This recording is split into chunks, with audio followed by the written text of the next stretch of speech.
go ahead with the program. Last talk is by Ruchika, and she's going to talk about a growing universe and tension. Ruchika, you have 12 plus 3 minutes. I will warn you 2 minutes before your time. So yeah, all is yours. Go ahead. Ruchika, there is some black shadow on your slide. Can you move that aside maybe? It's probably the Zoom. No, yes. No, can you go full screen? It should go away. If you do full screen, yeah.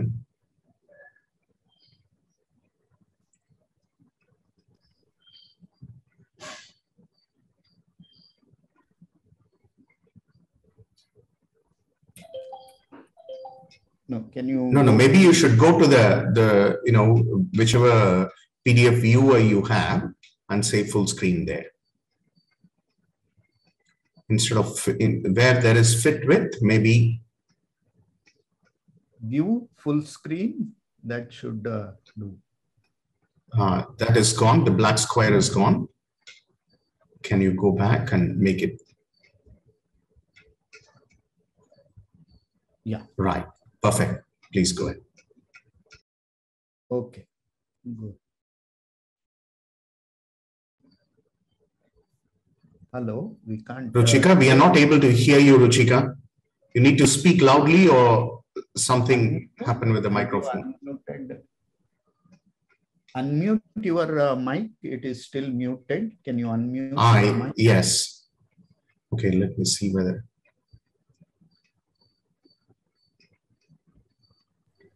Yeah. Okay, please go ahead. Yeah. Make it full screen. Yeah. Can you see me now? Yes, maybe you should speak closer to the microphone so that it's a little louder. Sure. Yeah. Okay. Very good morning, everyone. Thanks for giving me this opportunity to present my work at Center for Strings, Gravitation and Cosmology. So today I'll be talking about a growing universe and tension. More specifically, I'll be focusing on H0 tension. I'll be using cosmology with low redshift observation, and I'll try to convince you to the solution of, is there any signal for new physics at early times? So basic outline of my talk is just to convince two things: how early dark energy was proposed to be a solution to the Hubble tension. And like Professor V. Paulin, he gave a very good solution, early dark energy solution to the Hubble tension, then how it was proposed. And then second work is early dark energy a solution to the Hubble tension? So first going with what is Hubble tension.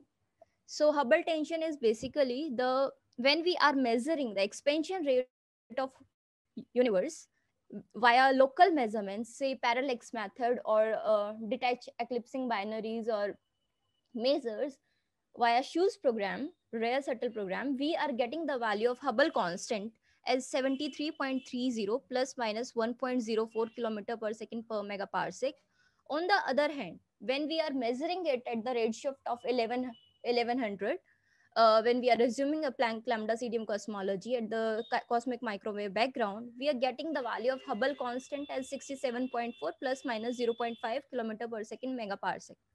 Now in 2022, it has been confirmed that these two values of Hubble constant are more than 5 sigma away from each other, being Hubble constant being the same parameter, but when it is measured at a very low local redshift, say up to the redshift of 0.15, we get the value of Hubble constant and this value little higher than what we get when we are actually measuring at a redshift of 1100.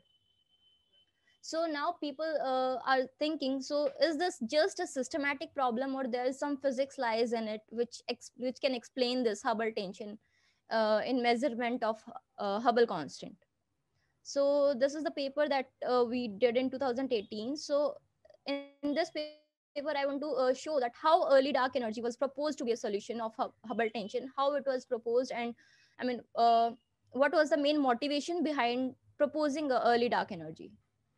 So what we did was we fixed the H0 to the Schu's value, which is the higher value of H0, around 73.324. We fixed the H0 to the higher value, And we use the low redshift data, that is baryon acoustic oscillations, measures, and time delay strong lensing. We use this much data set, and we use three models: lambda CDM, WCDM, and CPL. When we are fixing H0 to the higher value, that is 73, we are getting the value of RD, that is the sound horizon at the drag epoch, as around 139, 135, or 136 in different models of in different models of dark energies. So irrespective of some particular model, we are getting the value of smaller value of RD when we are fixing H0 to the higher value. Also, we confirmed this in 2018 with the paper with Salvatore et al. We did the PADE approximation in that, and we again get the same value of H0, that is 136.41. Now Planck measures the value of H0, which is 67.37, which is smaller than local measurements value of H0, that is 73.24 plus minus 1.24 kilometer per second megaparsec. And corresponding value of this H0, we get a value of RD, that is 147.26 from Planck measurements. When we are taking local measurements, corresponding to the local measurements, we get a lower value of RD that we have seen here. So this is the lower value of RD. Now we can see here how much this value is deviated from the Planck value. So this dashed error is the Planck value of RD, and this is our probability distribution, profile likelihood of RD when we are taking different models. So this is red is for lambda CDM, black is for WCDM, and blue is for CPL model. This dashed line is around 147.26, which is the Planck constraints for Planck constraints for sound horizon at the drag epoch. We can see in lambda CDM we are 2.52 sigma away from Planck. In WCDM we are 3.14 sigma away from Planck. In CPL we are 2.79 sigma away from Planck. So in all the models, irrespective of like, we can't say that this result is model dependent, because we have taken three different models or four different models, and we have get the more than 2.5 sigma away from Planck. So our results are quite model independent. And the price of shift in the Hubble constant, we are trying to shift the value of Hubble constant to either of the values by solving the Hubble tension. So that price we have to pay by a shift in the RD, that is the sound horizon at the drag epoch. The shift in the value of sound horizon is more than 2 sigma away from the Planck inferred RD value. Now, what does this mean? That we are decreasing the value of RD. What does that mean? So, what is RD? Firstly, I will try to explain that. Another cosmological parameter is sound horizon at the drag epoch. So, what is the interpretation or physics of that? Initially, at early stages, the photons and baryons, initially the universe was a hot soup, and the photons and baryons were coupled to each other. And as the expansion happened, the temperature decreased, and after some time, the photons and baryons were decoupled to each other, and the photons got free, and that is which we see as cosmic microwave background. But before that, the photons and baryons together was moving with a constant speed, that is the speed of the sound, and they were moving together up to the redshift of decoupling. So by decreasing RD, we are trying to say either we can decrease the redshift of decoupling, or we can decrease the sound. So lower RD as compared to Planck suggest changing ZD, that is the decoupling redshift is lower. That is, decoupling happened before it is actually happening right now, 1100. Then modifying the speed of sound, changing the age of the universe at drag epoch. But we have seen that these three are not possible because we have a very strong constraints from the BBN.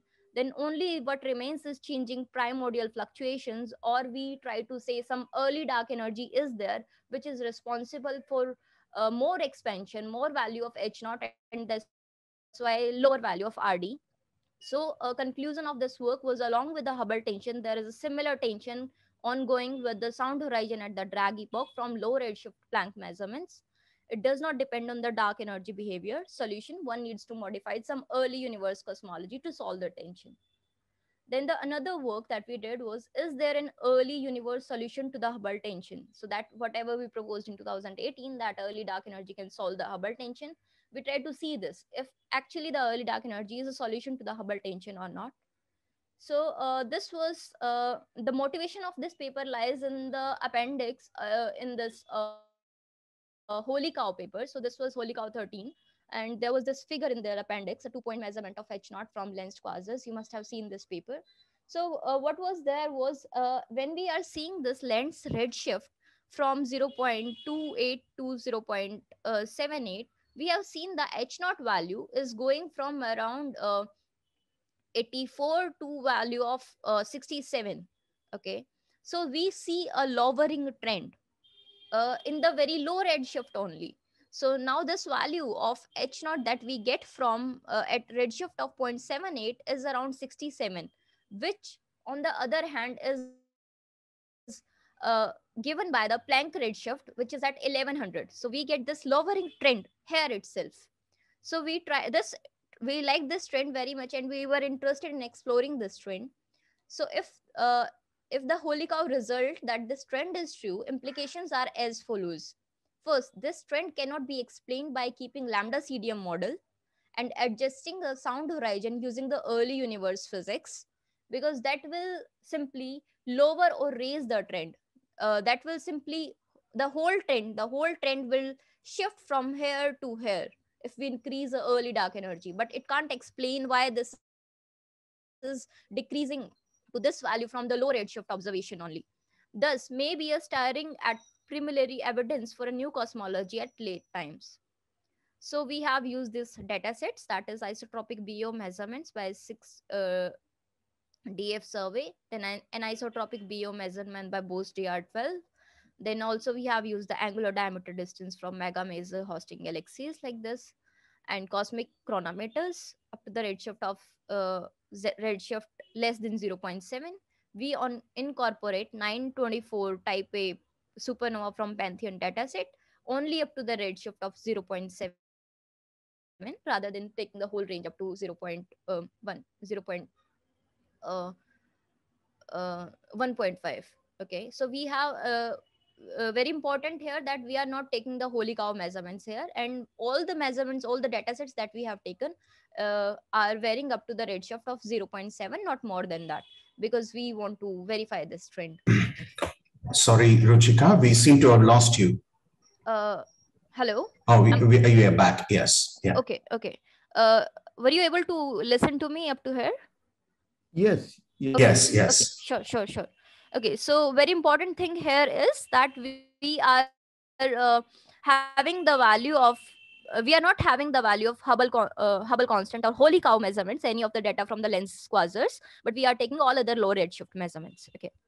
Then when we did not do the binning and we take all the data, that is these data sets, we get the value of Hubble constant is, that is 69.74 plus minus 1.6. Omega m value was zero point 0.3 and RD value was 144.83 plus minus 3.4, and this is the value of absolute magnitude of the supernovas. And if we don't, so we can see that if we don't do the binning, we get a value of Hubble constant around 69.74. So now it is conceivable that the Planck results for flat lambda CDM is an averaged value, which is essentially a coarse grained value for H naught. On the other hand, if we do the binning, so we have taken the unequal binning. So in the first bin, and up to the redshift of zero point 0.7, the dataset which lies is masers in supernova. In the second bin, we have isotropic BAO, supernova and cosmic chronometers. In the third bin, we have taken supernova and cosmic chronometers. In the fourth bin, we have an isotropic BAO and supernova and CC. So all these datasets we have taken, where we are trying to do a weighted average, where the weighted average of say in the first bin masers and supernova coincide with each other, then in second the BAO and supernova and cosmic chronometers that coincide with each other. So we have taken 6 bins like this. And Ruchika, you yes, have 3 minutes. okay, sure. So then we have done the weighted average by taking, this is sigma k is the error in the each observable, and then we saw the results like this. So this is the weighted average that is here, then this is the Hubble constant that we obtained. Then that is going from 73, 69, 69, 71, and 59, 58. Okay, so this is the profile likelihood. This is the weighted. So this is the, when we don't do the binning, we get this profile likelihoods around 69, and these are the different redshift that we get the result for different bins.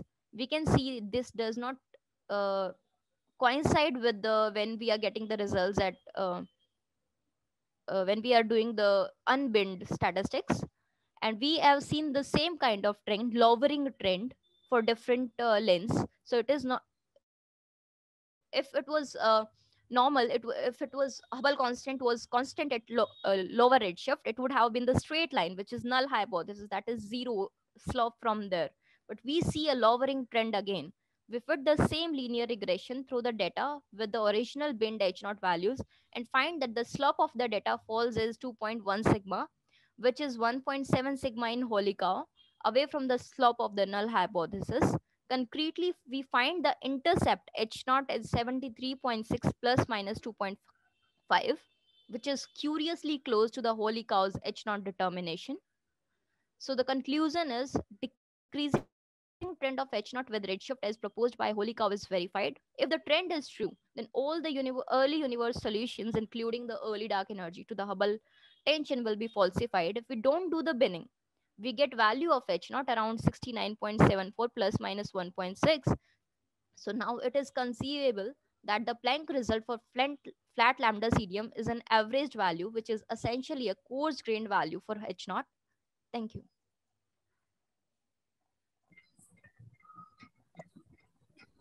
Okay, thank you, Ruchika, for a wonderful talk.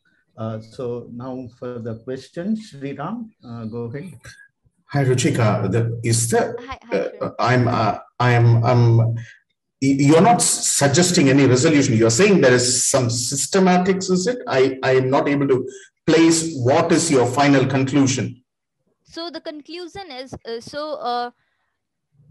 we are trying to say, in lower redshift, we are always saying the value of Hubble constant is by the, either we say by TRGB, that is around 69 point something, or by holy cow, we say that the value of Hubble constant is 73 at the lower redshift, right? But we are saying that if this trend is true, right, from the lower redshift only, we are getting the value 67. So now the solution of Hubble tension is not in the early universe.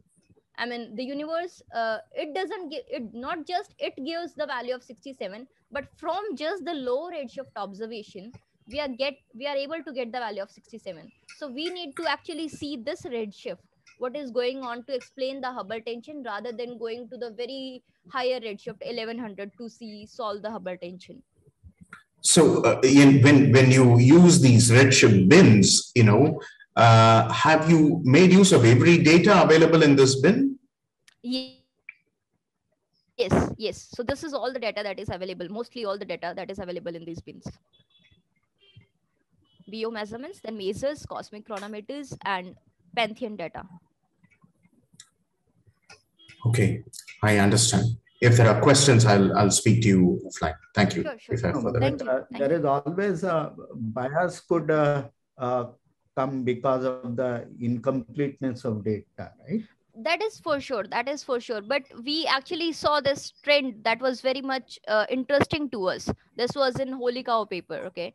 And so to verify this trend and to say something, focus on this trend, that okay, we are actually getting this value of 67 from just the low redshift observation as well. On the other hand, if we don't do the binning, then summing up all these results, we get the same value as Planck.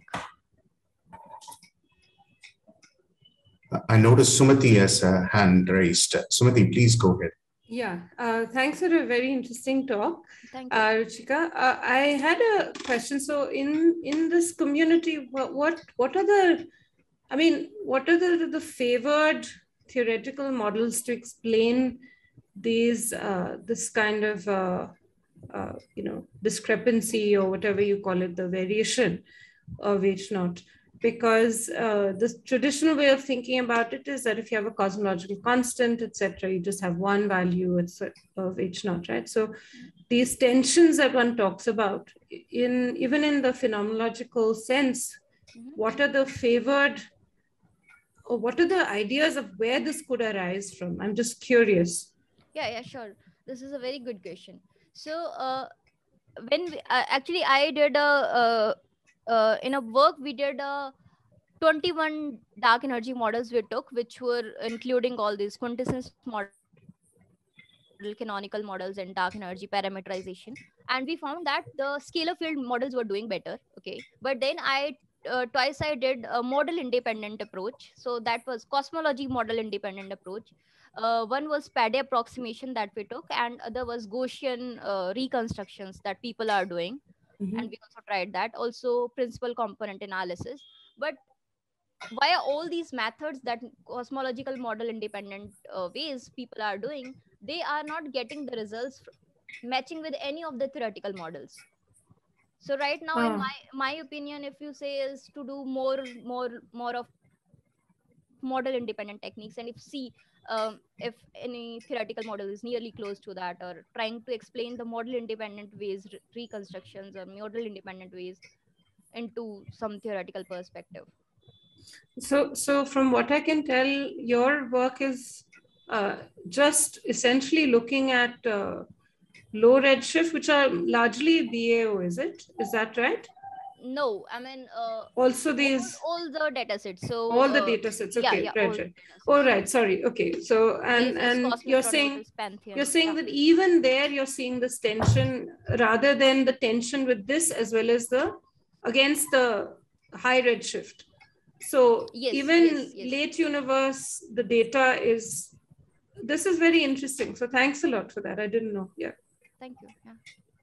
Just very briefly, Ruchika, if you change the bin sizes, your results will change. Can it go up and down rather than going down? No.